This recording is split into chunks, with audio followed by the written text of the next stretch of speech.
Shalom Bapak Ibu Saudara sekalian semua.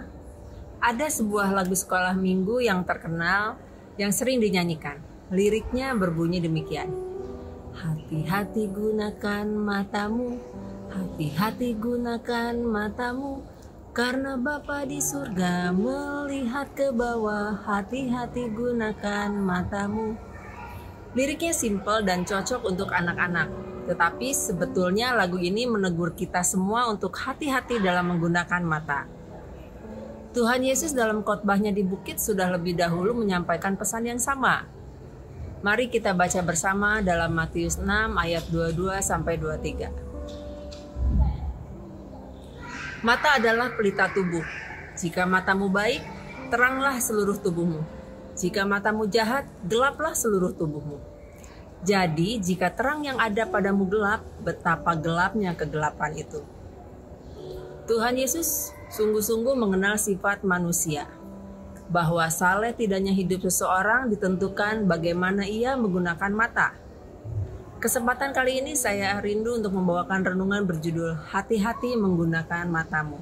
Ayat yang akan kita bahas sebetulnya berada dalam konteks cinta uang. Dalam ayat 19-21. Berisi pesan untuk mengumpulkan harta di sorga, bukan di bumi. Dengan demikian pemakaian mata dalam ayat 22-23 terkait dengan dosa ketamakan akan uang. Mata menjadi sesuatu yang penting untuk digunakan dengan hati-hati. Ia disebut sebagai pelita tubuh atau lampu kehidupan. Kita akan belajar secara singkat mengapa kita harus hati-hati menggunakan mata kita. Ada dua alasan. Yang pertama, kejatuhan manusia seringkali disebabkan karena mata.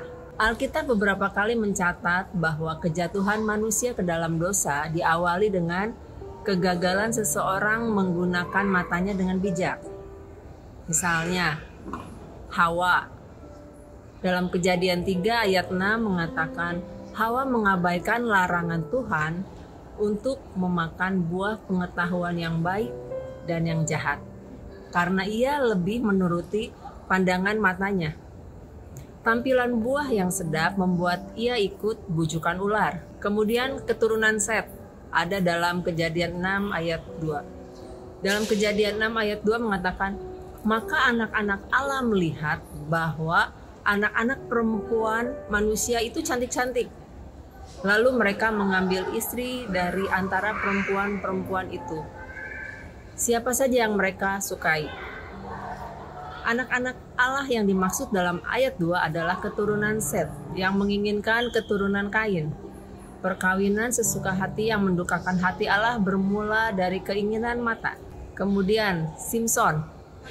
Dalam Hakim-Hakim pasal 16 ayat 1, Simson melihat pelacur di Gaza dan menidurinya. Padahal Simson adalah seorang nazir yang dikhususkan bagi Allah.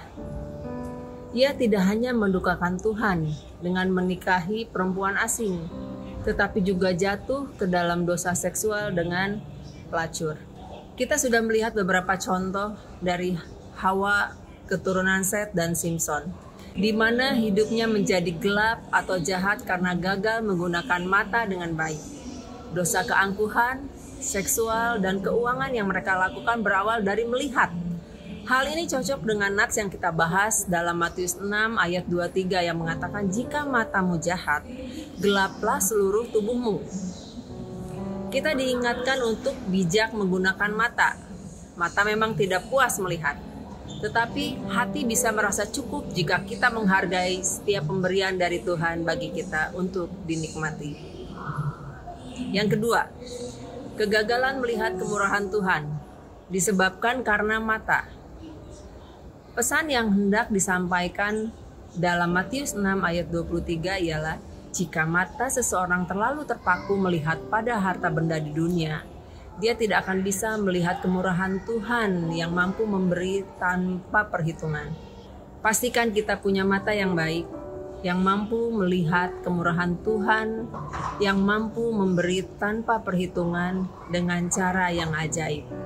Sehingga semua yang kita perlukan akan dicukupkan oleh pemeliharaannya. Tetapi jika seorang mengandalkan harta bendanya saja, ia tidak akan mungkin melihat dan merasakan bagaimana tangan Tuhan yang ajaib memberikan apa yang dibutuhkannya. Bapak, Ibu, Saudara sekalian, mari kita bijak dan berhati-hati dalam menggunakan mata. Ingat, kejatuhan manusia seringkali disebabkan karena mata dan kegagalan melihat kemurahan Allah. Amin. Tuhan Yesus memberkati.